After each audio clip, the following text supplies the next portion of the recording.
السلام علیکم ورحمۃ اللہ وبرکاتہ۔ آج میں آپ کی خدمت میں ایک وظیفہ لایا ہوں جو رشتے کے لیے بڑا ہی بہترین عمل ہے اور رزق میں برکت کے لیے بھی بڑا بہترین عمل ہے۔ یہ وہ وظیفہ ہے جو حضرت موسیٰ علیہ السلام نے اللہ تعالیٰ کی بارگاہ الہی میں عرض کیا تھا، الہ العالمین میں کمزور ہو چکا ہوں، اللہ میں بے سہارا ہو چکا ہوں، اللہ مجھے سہارا عطا فرما۔ اس وظیفے میں حفاظت بھی ہوگی، رزق میں برکت بھی ہوگی اور رشتے کے اندر اللہ تعالیٰ آسانی فرمائیں گے، دیری نہیں فرمائیں، جلدی جلدی اس کا رشتہ ہو جائے گا، لڑکی ہو یا لڑکا ہو۔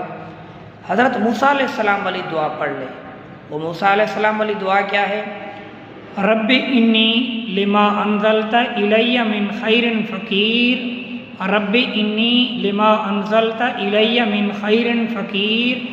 یہ صبح شام اگر 101 مرتبہ پڑھ لے، 101 مرتبہ صبح کو، 101 مرتبہ شام کو، پھر دعا کر لے، انشاءاللہ اللہ تعالیٰ کے فضل سے دیری نہیں ہوگی، جلدی میں انشاءاللہ اس کا کام ہو جائے گا۔ انشاءاللہ آپ دعاؤں میں یاد رکھو گے۔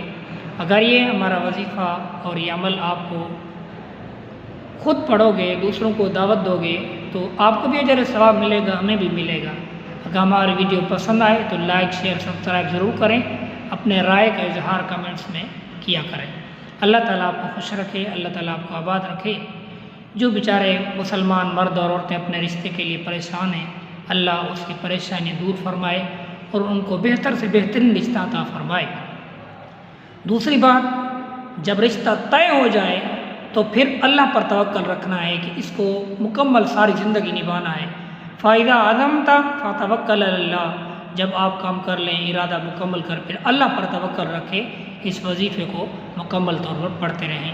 اللہ تعالیٰ عمل کی توفیق نصیب فرمائے، اللہ اخلاص سچائی نصیب فرمائے۔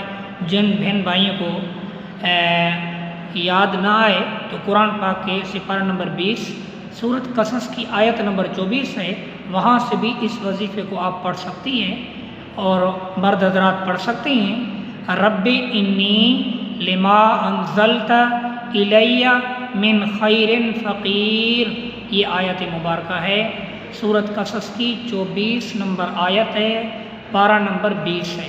ٹھیک ہے، اللہ تعالیٰ آپ کو خوش رکھے، اللہ آپ کو آباد رکھے۔ وآخر دعوانا ان الحمد للہ رب العالمین۔